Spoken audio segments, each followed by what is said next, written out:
Welcome back my YouTube channel. ಎಲ್ಲ ಹೇಗಿದ್ದೀರಾ? ಇವತ್ತು ಆ್ಯಕ್ಚುಲಿ ಶುಕ್ರವಾರದ ವಿಡಿಯೋ. ಸೊ ಸಂಕ್ರಾಂತಿ ಎಲ್ಲ ಹೇಗೆ ಮಾಡಿದ್ರು, ಎಲ್ಲರಿಗೂ ಹ್ಯಾಪಿ ಸಂಕ್ರಾಂತಿ. ಲೇಟಾಗಿ ಮಾಡ್ತಾಯಿದ್ದೀನಿ. ಸೊ ಏನಕ್ಕಪ್ಪ ಟೆರೆಸ್ ಮೇಲೆ ಬಂದಿದ್ದೀನಿ ಅಂದರೆ, ಸೊ ಊರಿಂದ ಮಡಿಕೆಗಳು ತಂದಿದೆ ನೋಡಿ. ದೇವ ಕೂತ್ಕೊಬಿಡ್ತೀನಿ. ಸೊ ಒಂದು ವಾರ ಆ ಟಬ್ಬಲ್ಲಿ ನೀರು ಹಾಕಿ ನೆನೆಸಿಟ್ಟಿದೆ. ಈಗ ಸ್ವಲ್ಪ ತೆಂಗಿನೆಣ್ಣೆ ಹಚ್ಬಿಟ್ಟು ಬಿಸಿಲಲ್ಲಿ ಇಟ್ಬಿಡೋಣ ಅಂತ ಹೇಳಿ. ಸೊ ಮಡಿಕೆ ನಾನು ಇದೇ ಥರ ಮಾಡುವಂಥದ್ದು. ಒಂದು ವಾರ ನೀರಲ್ಲಿ ನೆಂದಷ್ಟು ತುಂಬ ಚೆನ್ನಾಗಿ ಬರುತ್ತದು.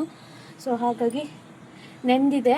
ಸೊ ನಿನ್ನೆನೆ ತೆಗೆದ್ಬಿಟ್ಟು ಹೊರಗಡೆ ಇಟ್ಟಿದ್ದೆ ನಿನ್ನೆ ಸಂಜೆ. ಹಾಗಾಗಿ ಈಗೆಲ್ಲದಕ್ಕೂ ತೆಂಗಿನೆಣ್ಣೆ ಸವರ್ಬಿಟ್ಟು ಬಿಸಿಲಲ್ಲಿ ಒಣಗಿಸಿಟ್ಬಿಡ್ತೀನಿ.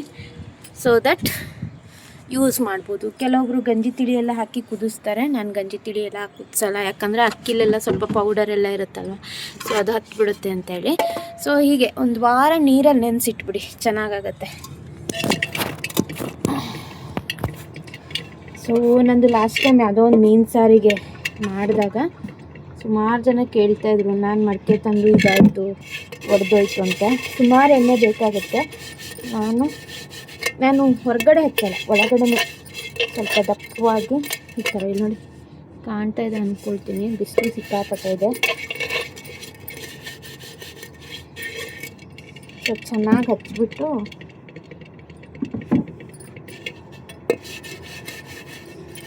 ಆವಾಗ ನಿಮಗೆ ನಾನು ಏನೇ ಮಾಡಿದ್ರು ತಳ ಹಿಡಿಯುತ್ತೆ ಅಂತಾರಲ್ಲ, ತಲೆನೂ ಹಿಡಿಯಲ್ಲ. ಕೆಲವೊಬ್ರು ಏನು ಹೇಳ್ತಾರೆ, ಇಟ್ಟ ತಕ್ಷಣ ಒಡೆದೋಯ್ತು ಅಂತಾರೆ. ಆ ಥರ ಎಲ್ಲ ಆಗಲ್ಲ. ನಾನು ಹೊರಗಡೆ ಹಚ್ಚಲ್ಲ, ಒಳಗಡೆ ಮಾತ್ರ ದಪ್ಪವಾಗಿ ಸವರಿ ಇವತ್ತೊಂದಿನ ಬಿಸಿಲಲ್ಲಿ ಇಟ್ಬಿಡ್ತೀನಿ.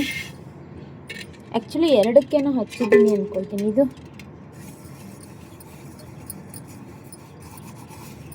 ಧೂಪ ಹಾಕೋಕ್ಕೆ.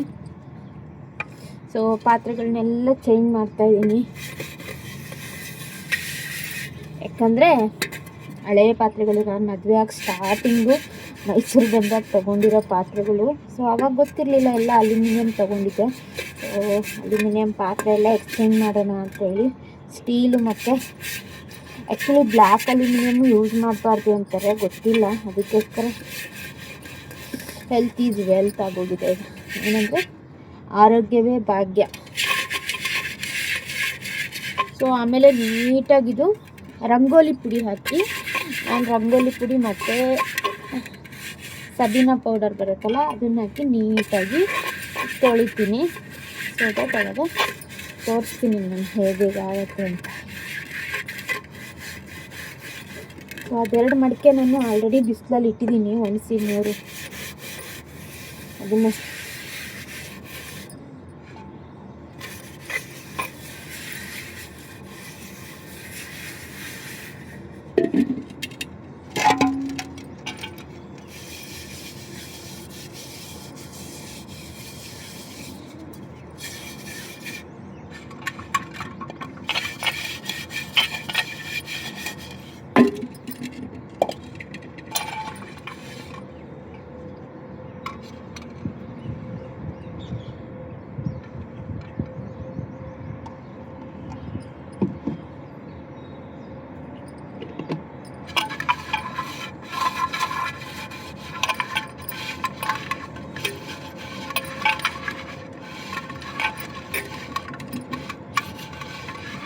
ಇನ್ನೇನು ಬೇಸಿಗೆಗಳು ಶುರುವಾಯ್ತಲ್ವಾ. ಸೊ ಇದು ದೊಡ್ಡದು, ನನಗೆ ಕಪ್ಪು ಮಡಿಕೆನೇ ಇಷ್ಟ, ಕೆಂಪು ಮಡಿಕೆಗಿಂತ. ಇದು ಹಳೇ ಏನು ಹೇಳ್ತಾರೆ ಇದು, ನನಗೆ ಯಾಕೋ ಮೈಸೂರಿಗೆ ಒಂಥರ ಅಷ್ಟು ಒಳ್ಳೆ ಕ್ವಾಲಿಟಿ ಮಣ್ಣಿಲ್ಲ ಅನಿಸುತ್ತೆ. ಯಾಕಂದರೆ 2 ಮಡಿಕೆ ತಂದುಬಿಟ್ಟು ಸೊ ಅದು ಯಾಕೋ ಅಷ್ಟೊಂದು ಅಡ್ಜಸ್ಟ್ ಆಗ್ತಿಲ್ಲ ನನಗೆ. ಹಾಗಾಗಿ ಮೇಲಿಟ್ಟಿದ್ದೀನಿ. ಯಾಕೋ ಆ್ಯಕ್ಚುಲಿ ಅದರಲ್ಲಿ ನೀರಿಟ್ಟಾಗ ಕೋಲ್ಡ್ ಆಗಬೇಕು. ತೋರಿಸ್ತೀನಿ ನಿಮಗೆ. ಹೆಚ್ಚು ಕಮ್ಮಿ ನನಗಿದು 1 ಲೀಟ್ರ್ ಮೇಲೆ ಎಣ್ಣೆ ಇಡ್ತಿದೆ. ಸೊ ಆ ಥರ ನೀಟಾಗಿ ಹಚ್ಬೇಕು. ಈಗೆಲ್ಲ ಬಿಸಿಲಲ್ಲಿ ಇಟ್ಬಿಡೋಣ.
ತೋರಿಸ್ತೀನಿ, ಬಿಸಿಲಿದೆ ನೋಡಿ ಈ ಥರ. ಸೊ ಇದೊಂದು ಸಲ ಎಣ್ಣೆ ಹಚ್ಚಿಬಿಟ್ಟಿದೆ, ಹಾಗಾಗಿ ಇದೆಲ್ಲ ಫಸ್ಟ್ ಟೈಮ್ ಹಚ್ಚಿದ್ದೀನಿ ನೋಡಿ. ಸೊ ಈ ಥರ ಬಿಸಿಲಲ್ಲಿ ಸಂಜೆ ತನಕ ಒಣಗಿದ್ರೆ ಸಾಕು. ಸೊ ಈ ಕೆಳಗೆ ಹೋಗೋಣ, ಸ್ವಲ್ಪ ಕೆಲಸಗಳುಂಟು. ಎಲ್ಲಿ ನೋಡಿ, ಆನ್ಲೈನಲ್ಲಿ ತೊಗೊಂಡಿದ್ದ ಗಿಡ ಇದು, ಎಷ್ಟು ಚೆನ್ನಾಗಾಗಿದೆ ಅಲ್ಲ. ಇದ್ರ ಲಿಂಕ್ ಬೇಕಾದ್ರೆ ಕಮೆಂಟ್ ಬಾಕ್ಸಲ್ಲಿ ಕಮೆಂಟ್ ಮಾಡಿ, ಸೊ ಕೊಡ್ತೀನಿ. ಸೊ ಮೊನ್ನೆ ಒಂದು ಶಾರ್ಟ್ಸ್ ಹಾಕ್ತಾ ಕೇಳಿದರು ಇದು ಯಾವ ಗಿಡ ಅಂತ, ಕಮೆಂಟ್ ಬಾಕ್ಸಲ್ಲಿ ಕಮೆಂಟ್ ಮಾಡಿ ಆಯಿತಾ. ಸೊ ಹಿಂಗಾಗಿದೆ. ಸೊ 5 ಏನೋ ಕೊಟ್ಟಿದ್ರು, ಅದರಲ್ಲೇನೋ ಆಗಿದೆ ಅಂದರೆ ಈ ಥರ 2 ಬಂದಿದೆ, ಇನ್ನೂ 3 ಬರಬೇಕು, ಗೊತ್ತಿಲ್ಲ ಬರುತ್ತೋ ಇಲ್ಲೋ ಅಂತ. ನೋಡಿ ಇದು ಆ್ಯಕ್ಚುಲಿ 5 ಡೇಸ್ ಆಯಿತು, ಇವತ್ತು ಬಾಡ್ಕೊಂಡಾಗಿದೆ.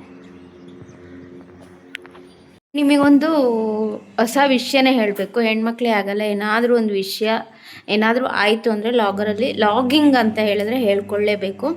ಮೊನ್ನೆ ಒಂದು ಏನು ಹೇಳಿ ಡೈಲಿ ಲಾಗ್ ಶಾರ್ಟ್ಸ್ ಹಾಕ್ದಾಗ ಸುಮಾರು ಈ ಡೈನಿಂಗ್ ಟೇಬಲ್ ಬಗ್ಗೆ ಕೇಳಿದ್ರಿ. ಸೊ ಆ್ಯಕ್ಚುಲಿ ಇದು ಹೊಸದು, ತಂದು 1 ವೀಕ್ ಆಯಿತು ಅಷ್ಟೇ. ಸೊ ಹೇಗಿದೆ ನೋಡಿ, ಫುಲ್ ತೋರಿಸ್ತೀನಿ ಹೇಗಿದೆ ಅಂತ. ಹಾಗೆ ಪ್ರೈಸ್ ಕೇಳಿದರು. ಸೊ ಪ್ರೈಸು ಇನ್ ಡೀಟೇಲ್ ಏನಾದ್ರು ಬೇಕಾದರೆ ಕಮೆಂಟ್ ಬಾಕ್ಸಲ್ಲಿ ಕಮೆಂಟ್ ಮಾಡಿ. ಪ್ರೈಸ್ ಸ್ವಲ್ಪ ಹೈನೇ ಇದೆ, ಬಟ್ ಗ್ಲಾಸ್ ಇದೆ. ಸೊ ಕೆಲವೊಬ್ರು ಕೇಳಿದರು ಇದು ಬ್ರೇಕ್ ಆಗಲ್ವಾ ಬಿಸಿ ಇಟ್ಟಾಗ ಅಂತ. ಈಗ ಬಂದಿರೋದು ಟ್ರೆಂಡಿಂಗ್ ಇದು. ಸೊ ಏನೂ ಆಗಲ್ಲ, ಅಷ್ಟು ಸುಲಭ ಒಡೆಯೋದು ಇಲ್ಲ. ಗ್ಲಾಸ್ ನೋಡಿ ಎಷ್ಟು ಮಂದ ಇದೆ. ಸೊ ಇದನ್ನು ಎತ್ಬಿಟ್ಟು ಬೇಕಾದ್ರೆ ರಿಮೂವ್ ಮಾಡ್ಬೋದು. ನಾನು ಈ ಥರ ಸ್ಟೋನ್ ಹಾಕ್ಸಿದ್ದೀನಿ. ಸೊ ಸ್ಟೋನ್ ಬಿಟ್ಟು ಸೊ ದಟ್ ನೀವು ಬೇರೆ ಏನಾದರೂ ಹಾಕ್ಸ್ಬೋದು. ಆ್ಯಕ್ಚುಲಿ ನಾನು 8 ಸೀಟರ್ ತೊಗೊಂಡು, 8 ಸೀಟರಲ್ಲಿ ನಿಮಗೆ ಆ್ಯಕ್ಚುಲಿ 6 ಸೀಟರ್ ತೊಗೊಂಡಿದ್ದು. ಆ್ಯಕ್ಚುಲಿ 8 ಜನ ಕೂತ್ಕೋಬೋದು. ಇಲ್ಲಿ 3, ಅಲ್ಲಿ 3 ಮತ್ತು 2. ಸೊ ಹಾಗಾಗಿ ನೋಡ್ತಾ ಇರ್ಬೋದು. ಆ್ಯಕ್ಚುಲಿ 4 ತೊಗೊಂಡು ಹೋಗಬೇಕು ಅಂದ್ಕೊಂಡಿದ್ದು. ಸೊ 4 ಆದರೆ ಇಷ್ಟೇ ಆಗಿಬಿಡುತ್ತೆ. ಇವನ್ ನನ್ನ ಅಕ್ಕನ ಮಕ್ಕಳು ಇಬ್ಬರು, ನನ್ನ ಮಗಳು ಬಂದರೆ 3 ಜನ, 4 ಜನಕ್ಕೆ ಆಗೋಗುತ್ತೆ ಅಂತೇಳಿ. ಸೊ ಆ ಮೈಂಡಲ್ಲಿ ತೊಗೊಂಡು ಇಷ್ಟು ತೊಗೊಂಡಿದ್ದೀನಿ. ಸೊ ಇದು ನನ್ನ ಡ್ರೀಮ್ ಕಮ್ ಟ್ರೂ ಅಂತಲೇ ಹೇಳ್ಬೋದು, ಎಕ್ಸ್ಪೆನ್ಸಿವ್ ಅಂತಲೇ ಹೇಳ್ಬೋದು, ಸ್ವಲ್ಪ ಜಾಸ್ತಿ ಅಮೌಂಟ್ ಅಂತಲೇ ಹೇಳ್ಬೋದು. ಸೊ ಈಗ ಬಂದು ಟ್ರೆಂಡು. ಸೊ ಹೇಗಿದೆ ಕಮೆಂಟ್ ಬಾಕ್ಸಲ್ಲಿ ಕಮೆಂಟ್ ಮಾಡಿ. ಸೊ ನೋಡ್ತಾ ಇರ್ಬೋದು. ಸೊ ಇದಕ್ಕಿನ್ನೂ ಏನೂ ಸೆಟಪ್ ಮಾಡಿಲ್ಲ ನಾನು. ಡೈನಿಂಗ್ ಟೇಬಲ್ಲು, ಆ ಮ್ಯಾಟ್ ಆಗಲಿ ಏನೂ ಆಗಲಿ ಸೆಟ್ ಮಾಡಿಲ್ಲ.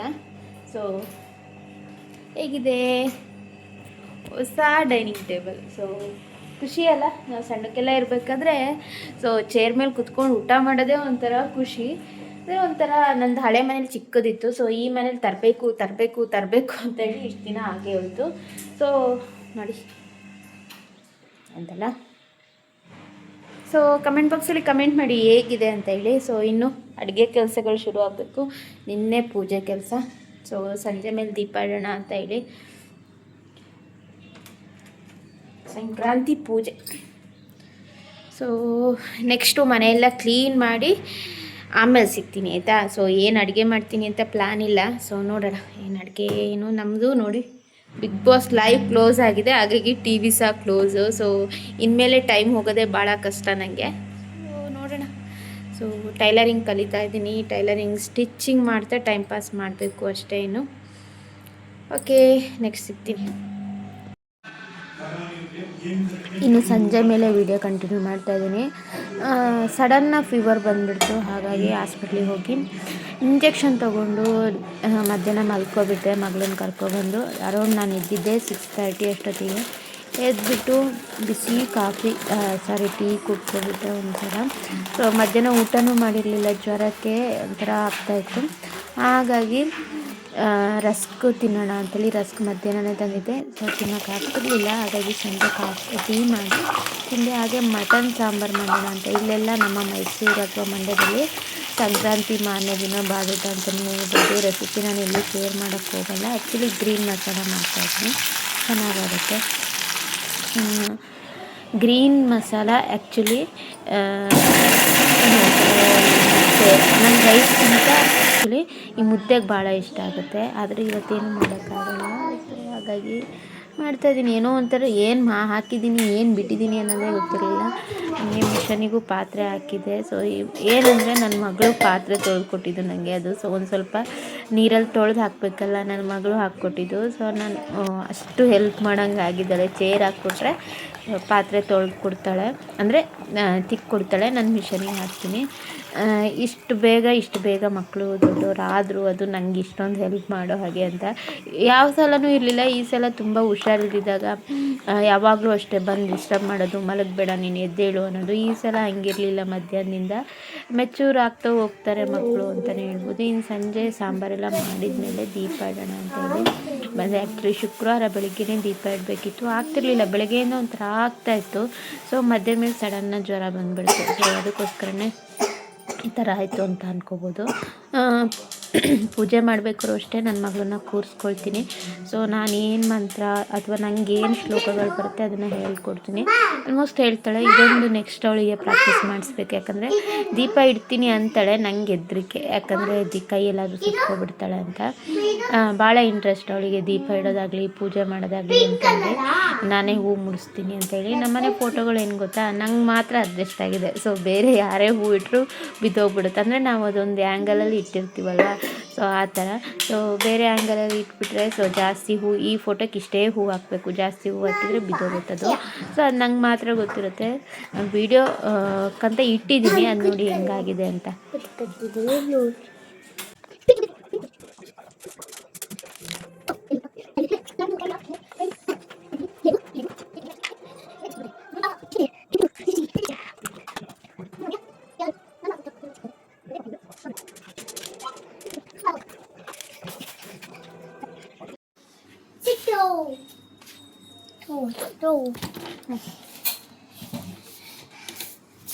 Number 5. 55. 4.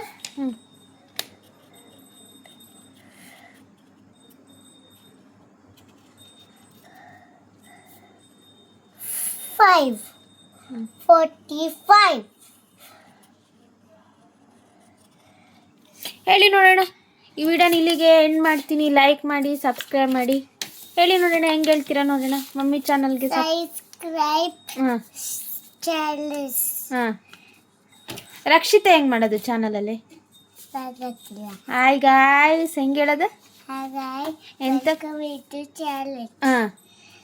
ಎಂತ ಗೊತ್ತುಂಟಾ ಫ್ರೆಂಡ್ಸ್? ಹೇಳಿ ನೋಡು. ಗೊತ್ತಿದೆ ಫ್ರೆಂಡ್ಸ್.